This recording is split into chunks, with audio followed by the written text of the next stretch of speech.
I got a new toy. The infamous Boobie Barometer 1.0 has been upgraded to a 2.0. I have it plugged in so it doesn't go very far.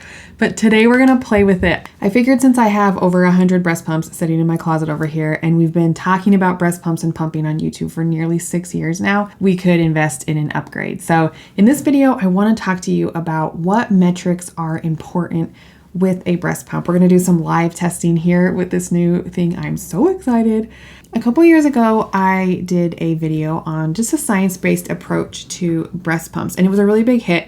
Helped you break down some of the data and information. It was admittedly very nerdy. This video will be that way as well, but really just kind of understanding some of the data and metrics that go into breast pumps, what makes them good, bad, good for you, and just all the things. I tend to attract people on this channel who are data driven and like the research approach. So if that's you, make sure you're subscribed because that's what we do here a lot. All right.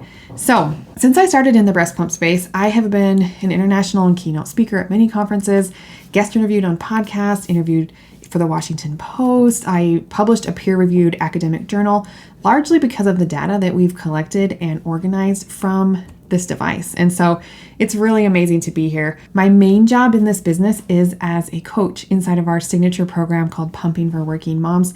This is a long-term coaching program, but I also love exploring new pumps, and pumping is a lot of what we do there. So I think this is going to be fun to just kind of show off my new machine a little bit. I'm not going to lie, super proud and excited about it. And it was amazing. I'm also really grateful to the engineer who helped me develop this because I am not an engineer.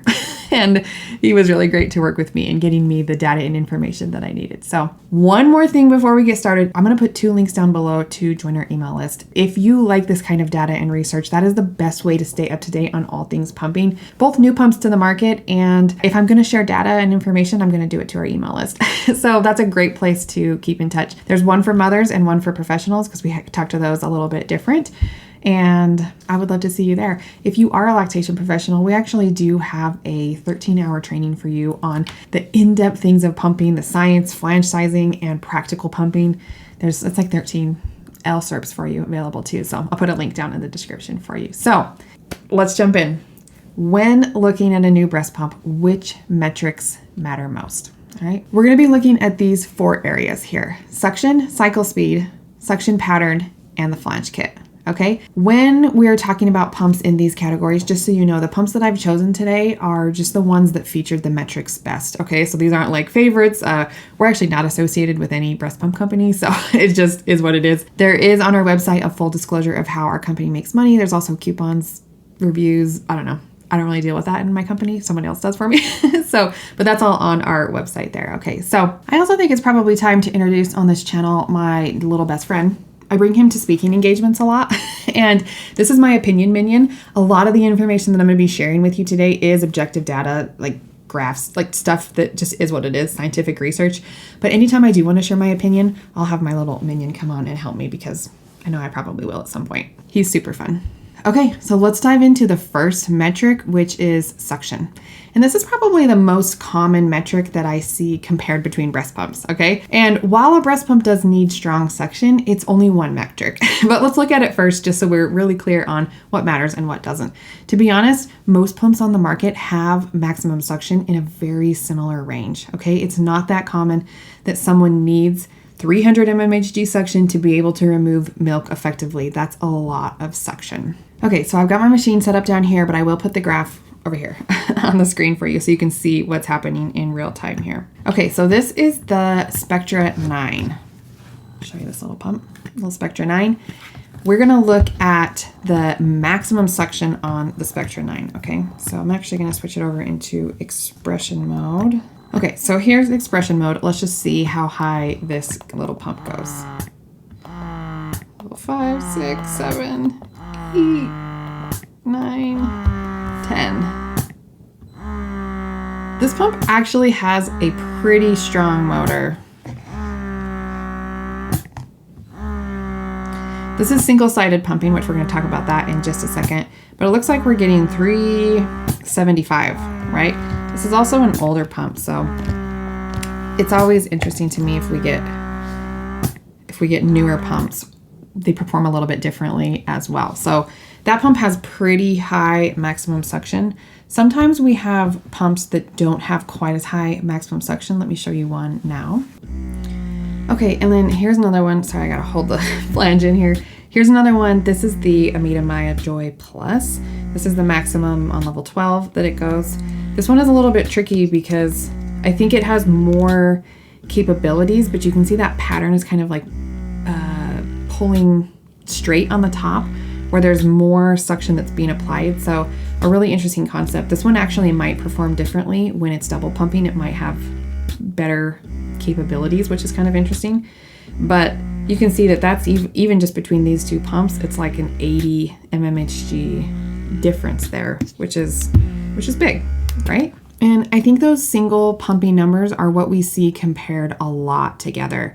I know I hear the term hospital grade suction thrown around a lot, or hospital technology or things like that, kind of making it seem like hospital grade pumps have higher suction than normal pumps.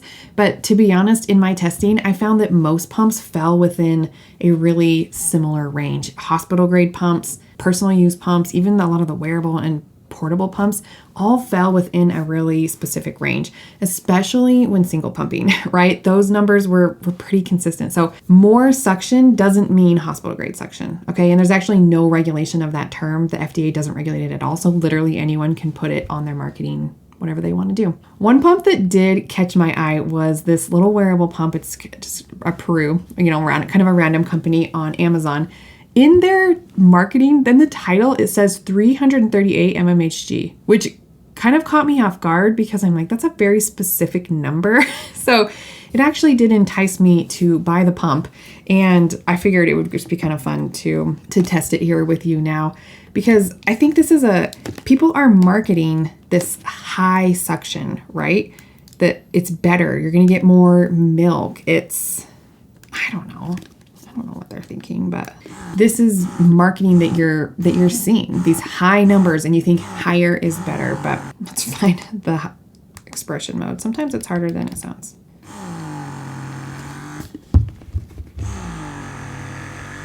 Let me make sure that's sealed in there all the way.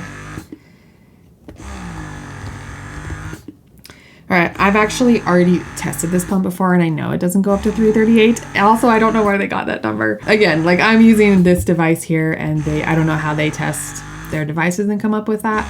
But you can see I'm getting near 300, 275 maybe, 279 I guess is what it says. So this pump actually has a few different modes. Should we just check and double see?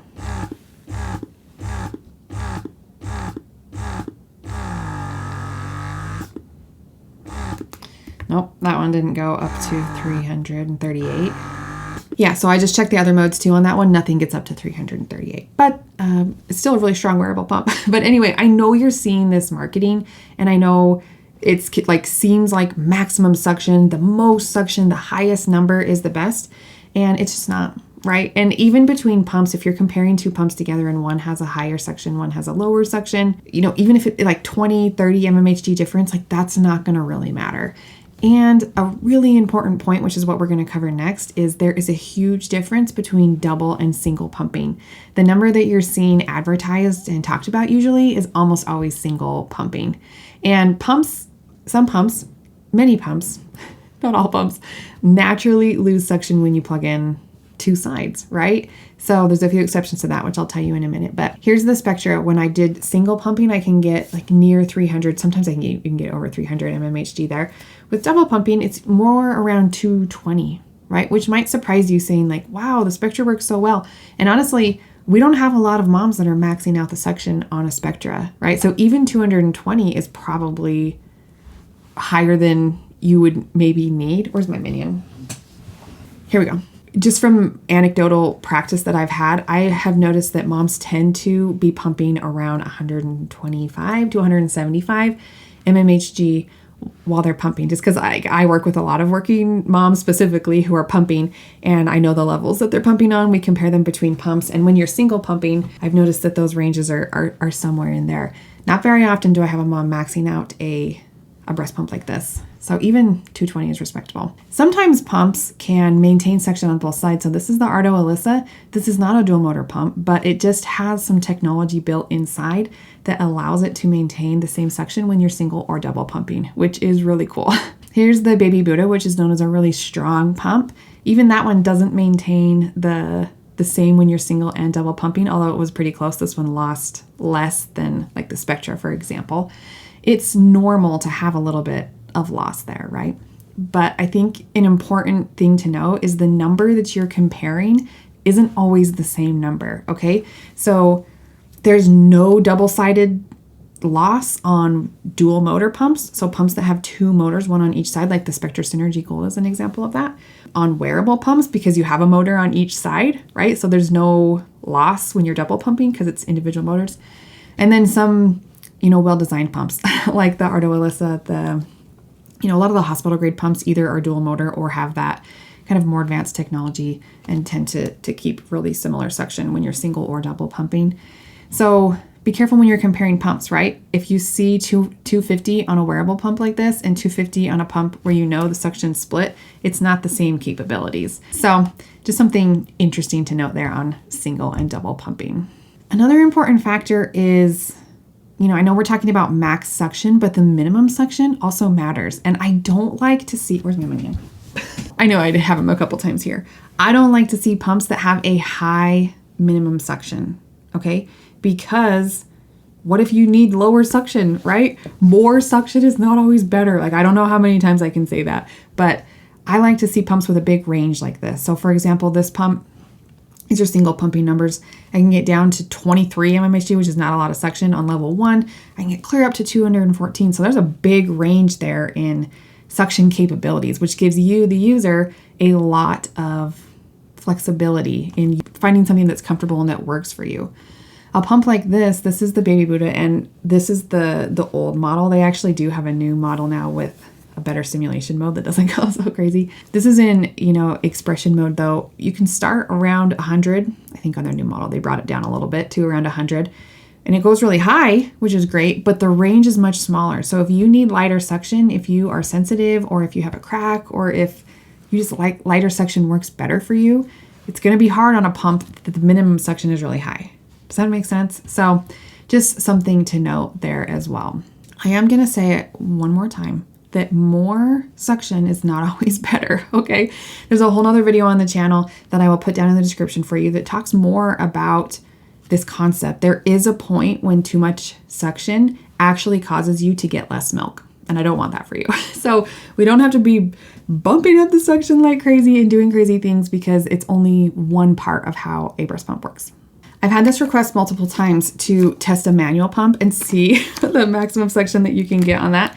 I actually have not done this yet, so we're going to do it live. It's more fun. It's more fun when we get to talk it through.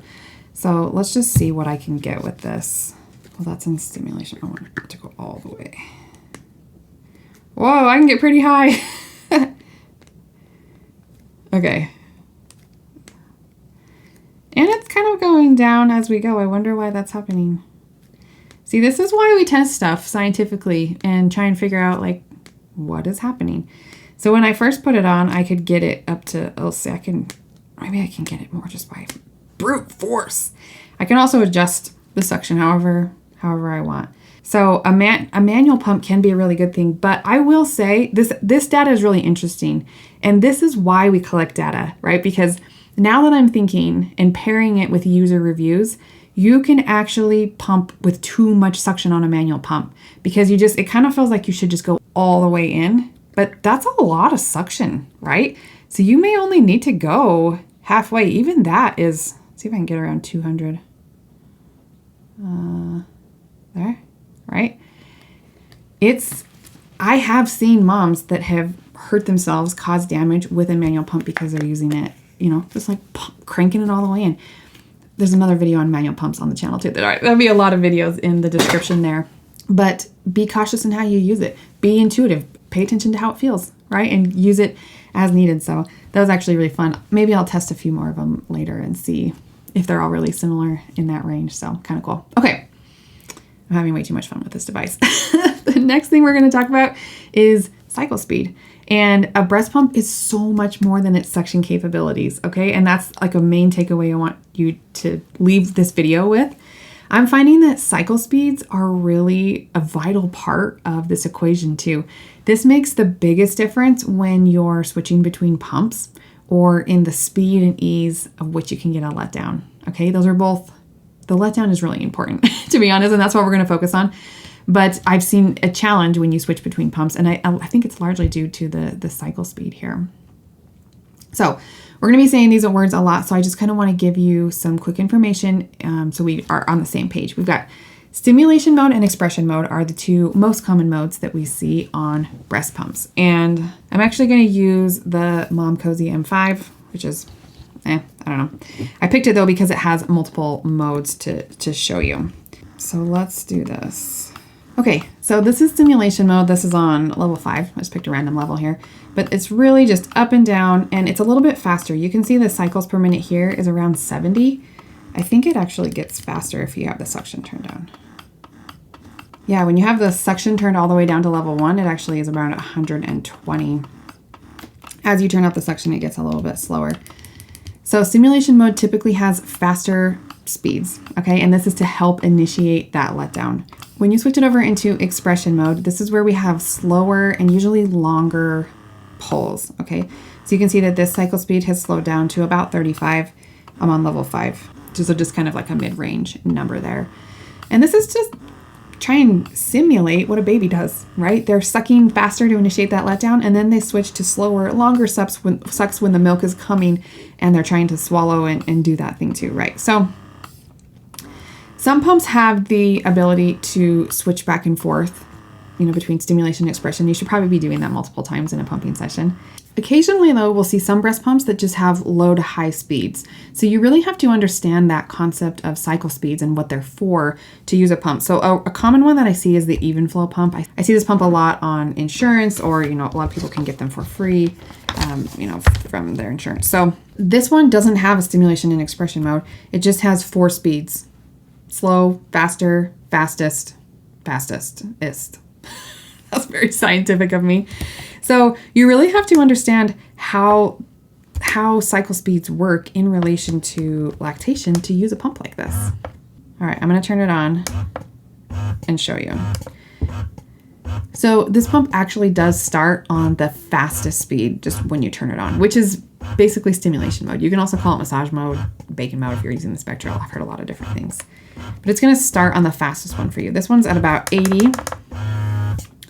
As you turn up the suction, it does slow down a little bit, which is common again in a lot of different pumps. And then after you have a letdown, instead of switching a button over into expression mode, you're just going to have to slow down the speed. So now I'm on speed 1. So you can see that slowed way down, but you can pick whatever speed feels best to you. Some women find that a slower speed that draws more milk out works better for them.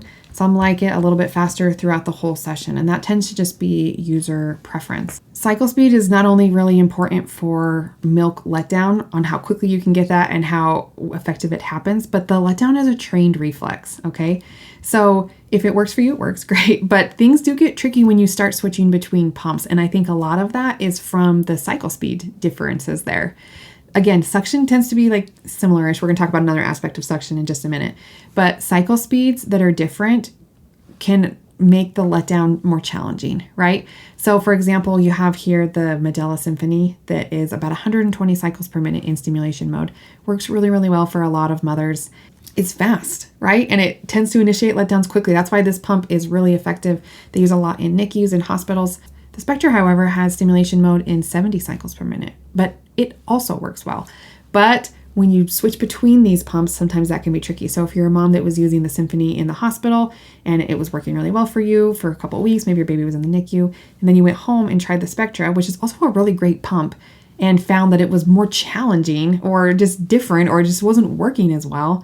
Again, I think our first go-to is like, oh, the suction isn't as good, but honestly, it's not always the case. I think a lot of times it's a cycle speed thing. Now, just because the number is slower on the spectra, and that's probably like the lower end of what I would like to see. 70 is kind of like the bottom of the line for me. Where's my opinion?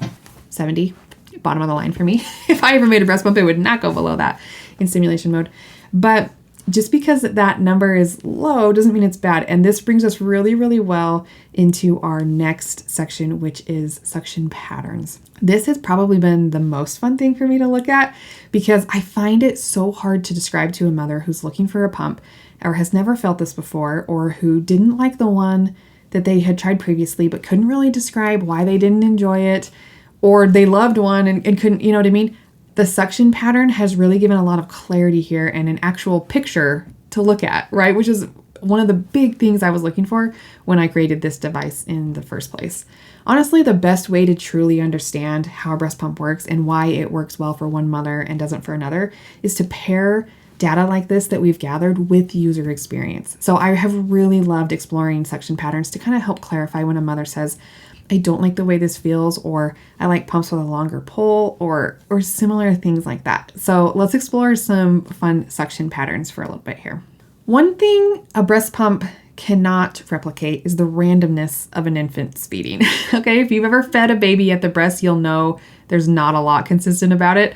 Here's a graph from a study that just kind of shows it's random and it's different baby to baby. And I think that's why we see so many different patterns on breast pumps. We're trying to give options and to figure out what works best. There has been a couple studies, one that's coming to mind, Medela did it, and they tested some different patterns and on breast pumps to see which worked better. And there were some that worked better for some and some that worked better for others. There was a couple that didn't work well for anybody. It's variable. And I know that's a frustrating kind of concept, but I like to see kind of some fun patterns. So let's explore just a few here, okay? Okay, so I'm gonna plug in my Spectra 9 here just because it's sitting here and it's easy, to be honest.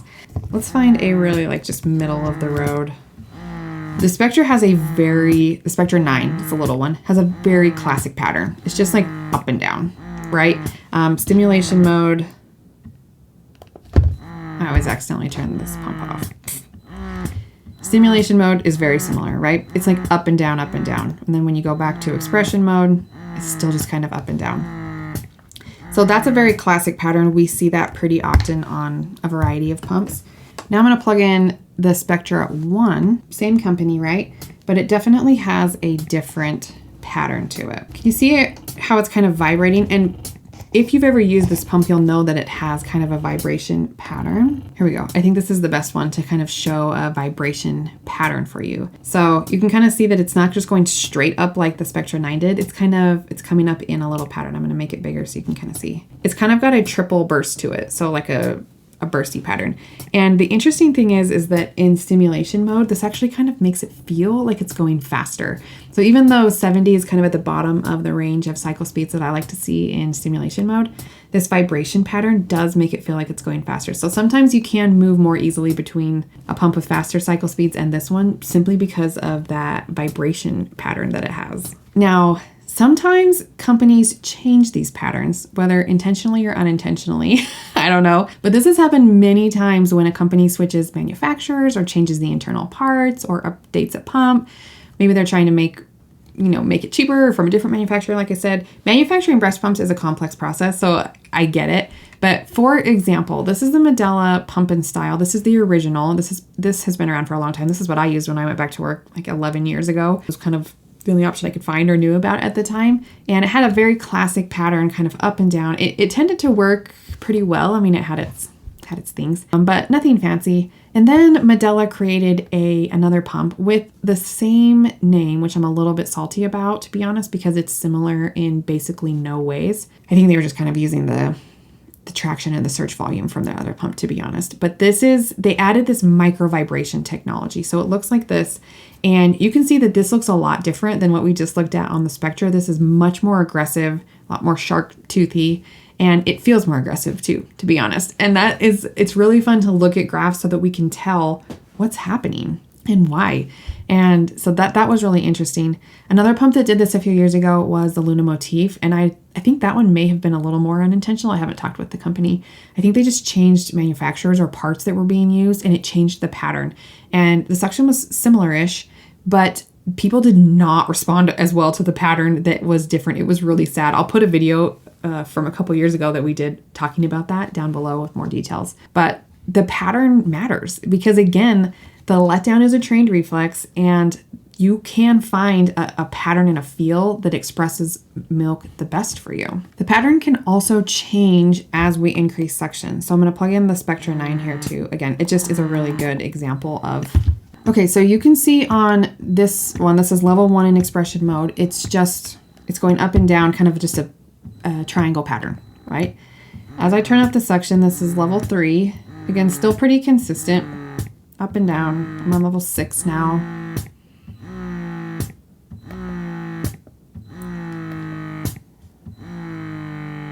You can also kind of hear the pattern changing, right? So you don't always need a fancy device like this to see how the pattern changes, but you can see how that kind of progressed.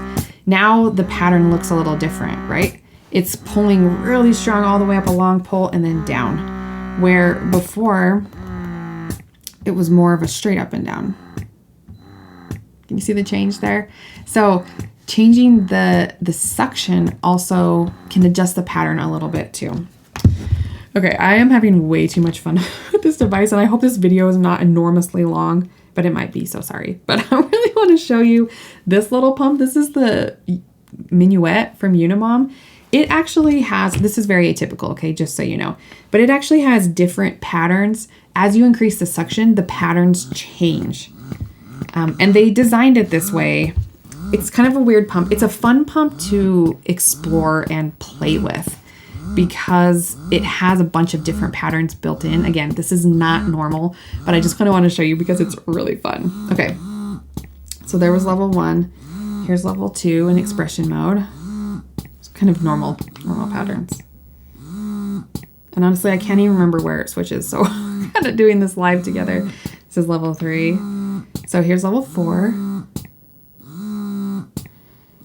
It's changing a little bit. I don't know if you can hear it as well.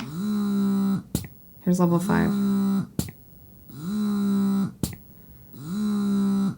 Here's level 6.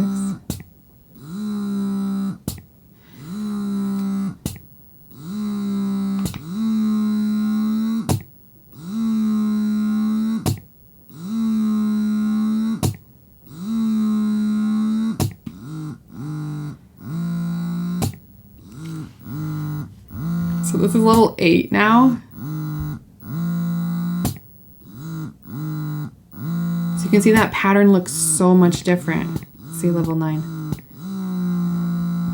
Level 9 is like a mixed mode, so it's doing some short bursts and then a longer burst.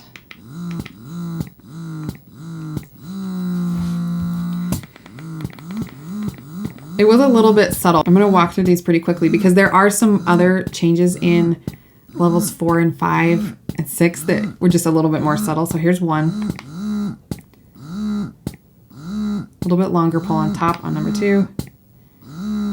3 has kind of a, and then a sharp dip. So fun. I don't know why this is such a nerdy thing to do. Again, kind of an up and then a more up. That was 4. This is 5. It's kind of a longer pull to the top and a hold and then a down. Here's number 6. An even longer one. I'll put a link in the comments. I think they have this information published on their website too, the different styles that come on different levels. So here's 7. This one is a really long pull all the way to the top. And then kind of a steep drop off. Level 8 again was very unique. Kind of a up, and down. You can even hear it too, which is kind of fun. So you can listen to different pumps and kind of get an idea of the suction pattern that they're doing. And then this is 9, again with those 1, 2, 3, and then a long pull. So again, most pumps do not change patterns that much, but that one does. It's kind of fun to play with. So we have the traditional expression mode and stimulation mode, and then sometimes we'll have mixed modes as well, all right? And this is an example from the Baby Buddha. Again, a very strong pump. Their current model does have a regular stimulation mode, which makes it way better. I'll put an updated video down in the description on their new pump, because for a long time I did not recommend this pump very often because this was stimulation mode, and this is level 1 stimulation mode, this graph here.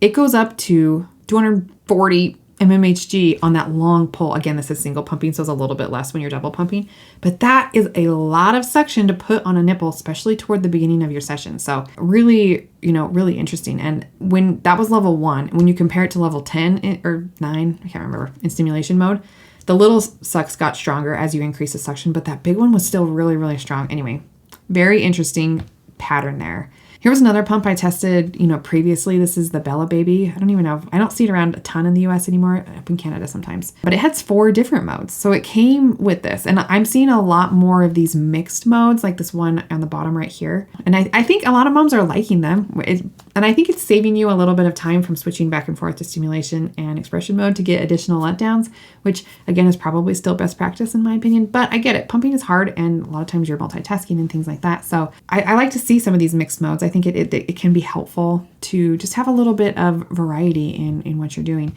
Some of these long pull ones, where is it? Here. The long pull ones, I'm seeing those become more popular with moms as well. And then sometimes we see really interesting patterns. So this is the Freemie. This was kind of interesting in their turbo mode. It was a little bit faster up and then a slower release, which I thought was interesting. I don't see that one very often. It's usually a pretty sharp down. So that was kind of interesting too. And one of the pumps that had the longest pulls that I could find was that Bella Baby one that was more popular a couple years ago, but had just a really long pull. So it would go up and then it would go up more and then down. So it's a really long pull. Some people really like that. Another interesting style of suction is constant suction. A really good example of this is the Willow. There's a few pumps on the market that do this. The Limerick, I think, does it as well. And, sometimes we just see other things. But this one is not going back down to 0 every time it releases a suction. It's maintaining a constant suction a little bit higher than 0, right? So this pump is when you start it. So I put it on. It found suction and then maintained it up there. So then once it was going, it was just staying up. Do you see how it's not going all the way back to 0? It's maintaining suction at the breast. So this is fun. And this pump actually has bags with it. So this is what makes it 100% leak proof. It's just the way that it's designed. There are very few ways that milk can escape from this. I actually did yoga while doing this pump back when I was lactating a little bit, and it did work. It was kind of crazy. I'll put the video down below.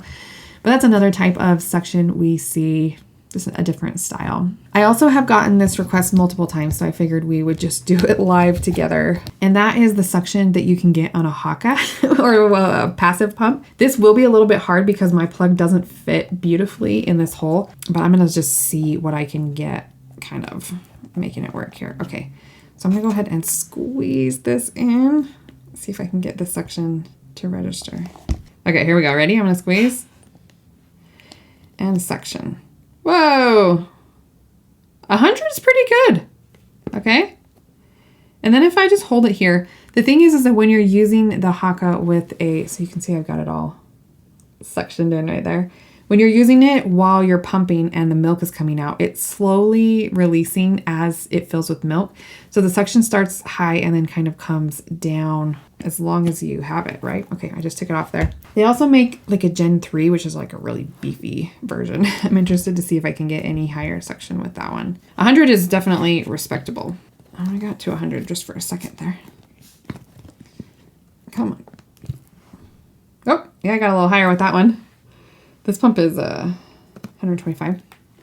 I noticed using these two personally, I could get a higher suction with this just from feeling it when I think I tried them back when I had my 3rd baby. But yeah, kind of cool. As you can see, like you don't need a ton of suction to be effective. And a Haakaa or a passive pump like that will not empty the breast. Just to clarify, I get that question sometimes. That is not to be used in place of an electric pump. You do need the back and forth stimulation and a few other things to make that work. It's hard to get a letdown with just constant suction like that. So really cool. Okay, we're getting close. If you're still hanging in with me on this video, you are awesome. And I hope you enjoy data and fun as much as I do. So that's how the motor and the breast pump work, but that's really only half the game here, right? What you attach to the other end of the motor also makes a big difference, okay? And this is where we see some funny stuff because you guys really like to do crazy things. You hack parts with other things, franken pumping your journey, using cups or finding all kinds of things, which is kind of fun. So let's look at a couple of things that matter when we're talking about the parts that you're using with the breast pump, okay? Where's my minion? I always recommend using the kit that comes with the pump. It was intended to be used that way. It was manufactured that way. It was tested and approved that way. But I get it. Sometimes it's fun to use different parts, or if you want to pair it with cups or anything like that. You do run a couple of risks when you use parts that were not intended with it. You may void the warranty. Okay. It may alter the suction either too high or too low. So you got to kind of be careful about that. It may wear out the pump motor more quickly just because it wasn't designed to be used with that style of suction loop, the backflow protector, and the things that the motor might have to work harder if it's parts that it wasn't intended to use with. You might have to hack the parts. So sometimes the adapters don't play very nice and things like that. So let's take a look at a pump that this made a really big difference on. I'm going to look at the Amita Maya Joy Plus because it has a very interesting, not my favorite, flange setup here. The backflow protector is really soft and flimsy, right? Which is fine because when you hook up this pump with the flange kit that was intended to use with it, it works pretty well, okay? I'm going to go into expression mode. So this is the Amita Maya. I'm just going to bump it all the way up to maximum suction. Okay, so you can see that the backflow protector is kind of getting all the way compressed, even though the motor still goes longer than that. And you can see that on the graph too as well. It's kind of peaking at the top there. When you hook this pump up to a different flange kit, so I'm gonna hook it up to the Spectra flange kit now. I wanna show you what happens when you just change the flange piece that it comes with. So now I've got just like a standard Spectra kit coming up. Do you see how immediately that changed the capabilities of the suction? So it's going up to 275 now. That's just because I put on a different flange kit, okay? So again, when you're double pumping with this little Maya Joy, it brings the suction down and functions a little better. But this is a really good illustration of how a different flange kit makes a difference, right? I also want to hook this up to some cups, which I have actually not done, and I want to see what happens. I actually have tested several pumps with, different cups just to kind of see what happens. I've never done this one, so let's just see. I actually grabbed like a baby Buddha cup. I don't know why, it was just sitting over here. Okay. Not quite as high as with the Spectra flange, but definitely higher than with the Amita kit that this pump comes with. And again, I'm only testing max suction just to kind of have a standard rate of what we're testing together. But you can see it's all different, right? All these pumps have different parts, and I feel like all the backflow protectors and the valves and everything like that, it makes a difference, right? And even different cups perform differently. I remember in the original video I did with this, we talked about the Freemie cups and how they performed quite low compared to other cups, which is, again, interesting. They're all different. I know there's a video on the channel where Jessica, a colleague, she tested the Baby Buddha with the Medela cups and got crazy high suction levels, like dangerously high. And that I don't see that a ton where it becomes dangerous, but that was one combination that was like, I would never use that. You know what I mean? So breast pumps are complicated, right? Not only the motor and the programming that they have, but also the flange kits and what you use with them. So I know I get this question a lot, like what is the best breast pump? And my answer to that is always, for what? Like, what are we using it for? How often are we using it? Things like that. But I would really love to know what you think. So if you can comment down on this video and tell me what pumps you like and why, what pumps you don't like and why. And let's see if we can put some of the data and the user experience together to learn even more. I can't do this without you, right? Even if I was still lactating and tested these pumps on myself, it's only one data point, right? The fun part of exploring this space is taking all of this objectional data and this graphs and the numbers that we have, and then pairing them with what you're doing and what you're seeing and what you're feeling. And many of you, right? We have a really fun Facebook group that is fun for that too. So I would love to know, tell me about your favorite pumps, your most hated pumps, and what you feel and what you don't like so that we can kind of compare and contrast those together. If you want to learn more and be the first for new updates, please, please, please join our email list. I would love to keep talking to you. And if you tell me in the comments, here's the deal. If you tell me down in the comments what information from this video you want, I will make a fun little freebie for you and send it to you if you join our list. Okay. So tell me what data and information you want, and I'll do my best to make it for you and send it over. It'll be fun. Choosing a high quality breast pump really is only the first step into being successful on your breastfeeding and pumping journey. Okay. Pumping is an art. I've said that before on this channel, and I'm sure I'll say it again. Knowing how to work the machine is an important part of that, but there's also many other things I want to teach you and help you with to make this all work. So if you're a career-driven working mother who wants individualized support through this back to work transition, you can schedule a free call with my team and learn more about what working directly with me looks like. You don't have to know all this crazy stuff, right? This is my job and I enjoy it. So we can give you, though, a simplified step-by-step process to meeting your goals. If any of you data or research nerds have made it this far in the video and are still wanting more information, tell me in the comments. I'll do it for you. I hope you found this as fun and educational as I did. I want to say good luck to you and happy pumping.